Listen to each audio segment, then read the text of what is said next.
Diri sejati lan sejatining diri. Diri sejati itu adalah sang ruh. Sang ruh itu adalah nur yang terpuji. Nur yang terpuji itu adalah bersumber dari Sang Maha itu sendiri. Sang Maha, Allah ini mencepatkan dirinya menjadi Nur Muhammad. Nur Muhammad ini menjadi ruh. Ruh ini yang ada di setiap diri manusia.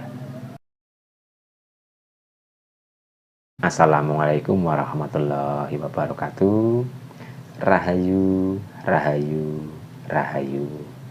Untuk memahami tentang ruh, sebenarnya kita bisa melihat dengan apa yang ada di dekat kita sekarang ini. Ruh itu suci, karena sejatinya ruh itu adalah cepretan dari Tuhan kita. Ruh itu adalah percikan cahaya Tuhan, dan dalam Al-Qur'annya itu sudah diberitahukan seperti ini. Maka apabila aku telah sempurnakan kejadiannya, dan aku telah meniupkan ruh dalam kurung ciptaan. Sebenarnya bukan ciptaan, ruh itu bukan ciptaan. Ruh itu adalah percikan cahaya Tuhan. Dalam Al-Qur'annya itu ada tanda kurung ciptaan. Sebenarnya itu bukan ciptaan, karena ruh itu bersumber dari Sang Maha langsung.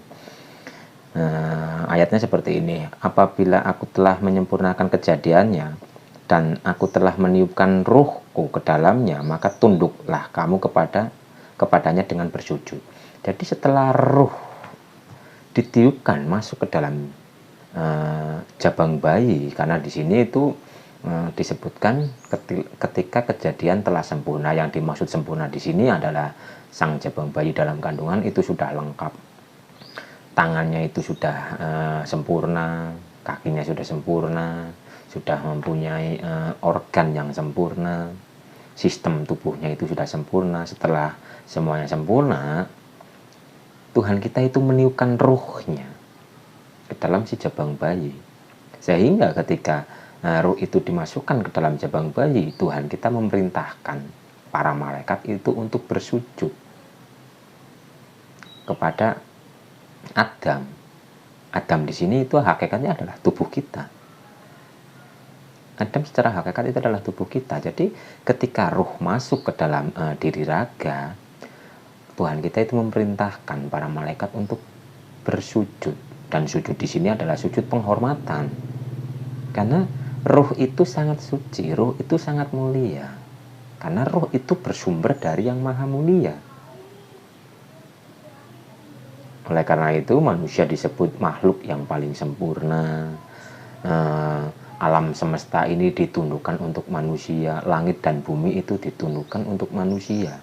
Ya karena ada percikan cahaya Tuhan di dalam diri manusia itu, sehingga para malaikat, alam dan sebagainya itu ditundukkan atau disuruh sujud, disuruh patuh kepada manusia, karena dalam diri kita itu mempunyai percikan cahaya Tuhan. Di semua diri manusia sejatinya ada percikan cahaya Tuhan. Tanpa ada percikan itu, ya otomatis kita tidak hidup. Jika manusia ditinggalkan oleh percikan cahaya Tuhan, maka manusia tersebut ya otomatis meninggal. Jadi di setiap diri manusia itu ada percikan cahaya Tuhan. Percikan cahaya Tuhan itu dikenal dengan Nur Muhammad. Di tengah-tengah dirimu ada Rasulullah. Muhammad bukan bapak di antara kamu. Jadi Muhammad di sini itu maksudnya adalah percikan cahaya Tuhan, nur yang terpuji.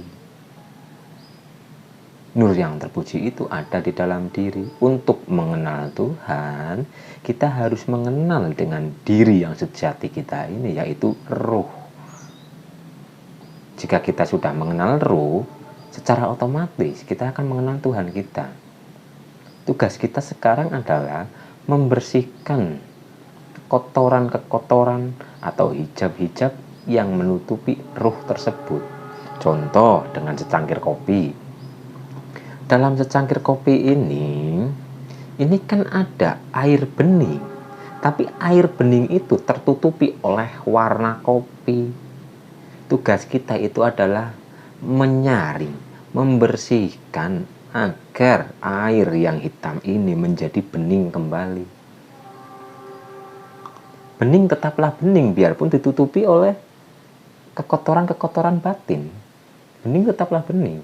Nah, tugas kita untuk mengenal ruh, untuk mengenal Tuhan, itu sebenarnya adalah membersihkan hijab-hijab yang kita ciptakan sendiri. Kita membersihkan kekotoran-kekotoran batin kita. Biarkan sang ruh itu yang akan menjumpai diri kita.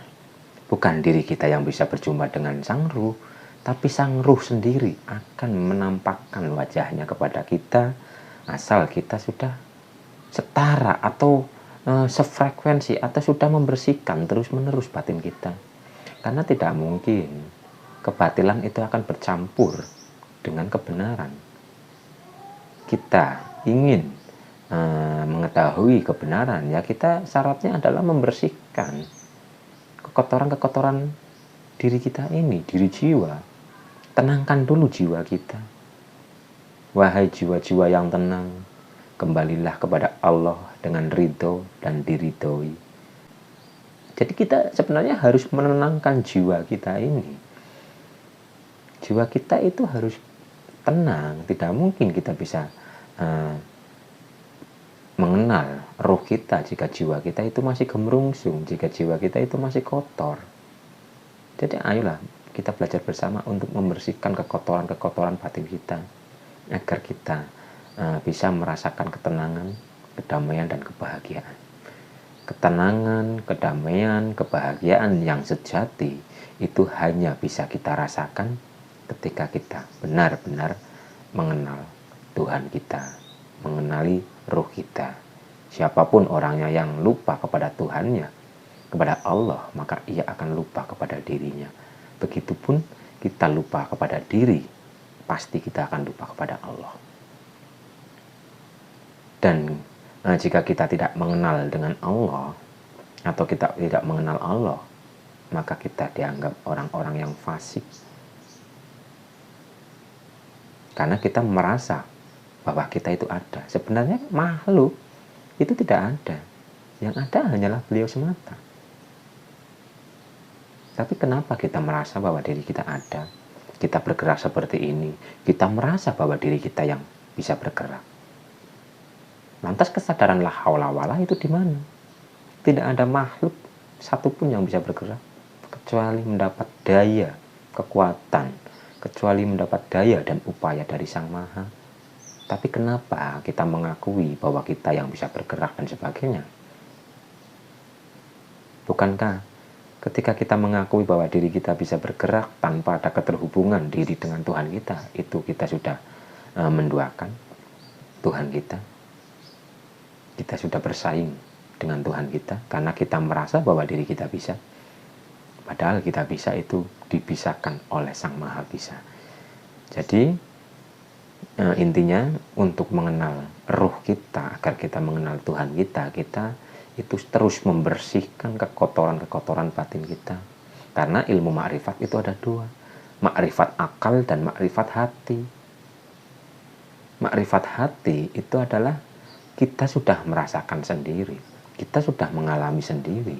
Tapi makrifat akal itu bisa kita membaca buku, bisa kita belajar membaca dan sebagainya. Itu kita bisa memahami tentang ilmu makrifat, kita bisa memahami secara akal karena kita mungkin membaca dan sebagainya.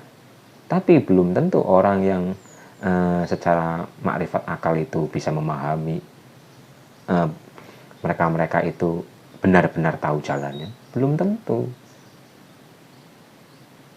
Jadi makrifat itu ada dua, makrifat akal dan makrifat hati. Jadi makrifat akal dan makrifat rasa. Ayo kita belajar bersama untuk merasakan sendiri, agar kita bisa memaklumi, agar kita bisa bijaksana dan sebagainya. Orang yang benar-benar bermakrifat secara rasa, secara pengalaman pribadi atau merasakan sendiri, sudah barang pasti orang tersebut itu akan memaklumi, akan bijaksana, tidak mudah untuk menyalahkan. Ketika mungkin ada yang salah pun kita akan menegur dengan bijaksana. Jadi ayo belajar untuk mengenal diri kita, karena diri kita itu adalah percikan cahaya Tuhan. Hakikat dari Rasulullah itu adalah Nur Muhammad, utusan Allah. Itu adalah nur. Dan bisa diumpamakan seperti ini. Umpama ini lampu. Lampu ini umpama ini Tuhan kita. Nah, percikan cahaya Tuhan itu adalah sinarnya yang menyinari ke segala penjuru. Dan ini akan masuk atau akan menjadi kesadaran benda-benda fisik, tubuh-tubuh fisik, dan akan menimbulkan bayangan. Lah, kita selama ini mengejar bayangan. Selama ini mungkin kita menghadapkan wajah kita kepada bayangan, padahal bayangan ini, bahkan diri kita ini sebenarnya semu. Jadi ayo kita belajar untuk menghadapkan pandangan kita kembali kepada sang lampu. Selama kita mengejar bayangan, maka kita akan semakin jauh dari Tuhan kita. Tapi ketika kita mendekatkan diri kepada Tuhan kita, kita menghadapkan wajah kita kepada Tuhan kita, bayangan ini akan mengikuti kita. Seumpama ini matahari, seumpama. Nah, kita di sini, kita hadapkan wajah kita kepada bayangan, kita mengejar bayangan, maka bayangan itu akan semakin menjauh. Semakin kita kejar, semakin menjauh. Dan kita pun akan semakin jauh dari Tuhan kita dalam kesadaran. Kita akan semakin menjauh. Tapi ketika kita mau menghadapkan wajah kita kepada cahaya dan kita mendekat kepada matahari, maka bayangan ini akan mengikuti diri kita. Bayangan ini akan mengikuti diri kita sampai kita benar-benar berada di dalam cahaya itu, maka bayangan itu pun lenyap. Itulah konsep manunggaling kawula Gusti. Manunggal, mengesahkan. Tapi setelah kita sudah mempunyai kesadaran murni, sudah manunggal, bukan berarti kita mengaku sebagai Tuhan, bukan. Tapi kita menyatakan dalam diri kita bahwa semua ini adalah asa. Pandang yang satu kepada yang banyak, pandang yang banyak kepada yang satu. Kita melihat mungkin banyak, tapi kita mempunyai kesadaran banyak itu bersumber dari yang satu. Di dalam yang banyak itu pun adalah satu. Pandang yang satu kepada yang banyak. Kita memandang yang satu berada di dalam yang banyak. Seperti contoh listrik. Daya listrik itu hanya satu. Di rumah kita daya listrik itu hanya satu. Cuma daya itu menyalur ke TV, ke kulkas, ke magicom, mungkin ke HP dan sebagainya. Tapi kan sejatinya daya itu ya satu. Satu menyalur kepada yang banyak, dan yang banyak ini bersumber dari yang satu.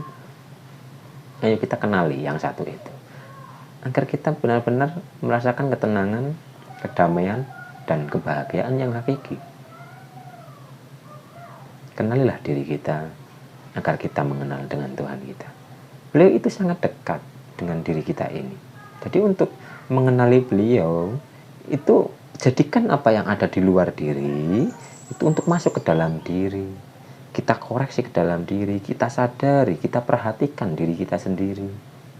Kita bersihkan kekotoran-kekotoran batin kita agar beliau menampakkan wajahnya kepada kita. Bukan kita yang bisa menjangkau beliau, bukan, tapi beliau sendiri yang akan menjumpai diri kita. Karena diri kita bersungguh-sungguh. Sopo temen bakal dinemu. Siapa yang bersungguh-sungguh pasti akan menuai. Dan Allah tidak akan menyanyiakan orang yang bersungguh-sungguh. Suatu saat asal kita istiqomah, maka Allah akan memperkenalkan dirinya kepada diri kita ini. Ayo kita terus berjalan pada jalan ke dalam diri. Kita masuk ke dalam diri agar kita benar-benar mengenal diri kita yang sejati. kita mengenal raga kita, kita masuk ke dalam rasa. Setelah kita masuk ke dalam rasa, kita akan merasakan ruh kita. Setelah kita merasakan ruh kita akan berbadan rohani. Ketika kita sudah berbadan rohani, maka kita akan memahami tentang nur yang terpuji. Ketika kita sudah menyadari nur yang terpuji, kita akan mengetahui tentang hayat. Hayat itu siapa? Karena sejatinya manusia itu sangat sempurna. Ayo kita belajar bersama untuk mengenal diri sejati kita. Jangan sampai kita lupa kepada diri kita. Karena jika kita lupa dengan diri kita, maka kita lupa kepada Tuhan kita. Kita kembalikan kesadaran kita kepada kesadaran murni. Kita mengesahkan Allah. Tidak ada Tuhan selain Allah. Hancurkanlah Tuhan-Tuhan selain Allah.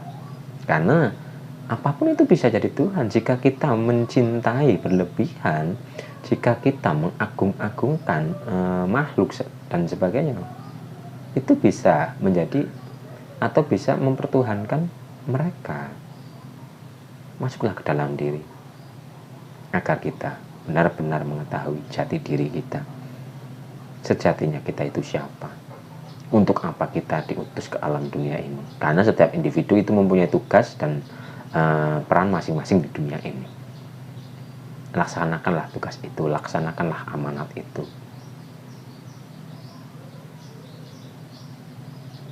Agar kita bisa kembali pulang dengan selamat. Jika di alam dunia ini mata hati kita buta kepada Tuhan kita, di hati kita pun pasti akan buta. Karena akhirat sejatinya itu adalah urusan batin. Jika urusan kesadaran di dunia ini kita lalai kepada Tuhan kita, maka batin kita itu akan semakin buta. Batin kita itu akan tersesat dan sebagainya. Jadi ayo kita belajar bersama untuk membersihkan kekotoran-kekotoran batin kita, agar beliau menampakkan wajahnya kepada kita, agar kita benar-benar kenal dengan diri sejati kita. Diri sejati lan sejati ning diri. Diri sejati itu adalah sang ruh. Sang ruh itu adalah nur yang terpuji.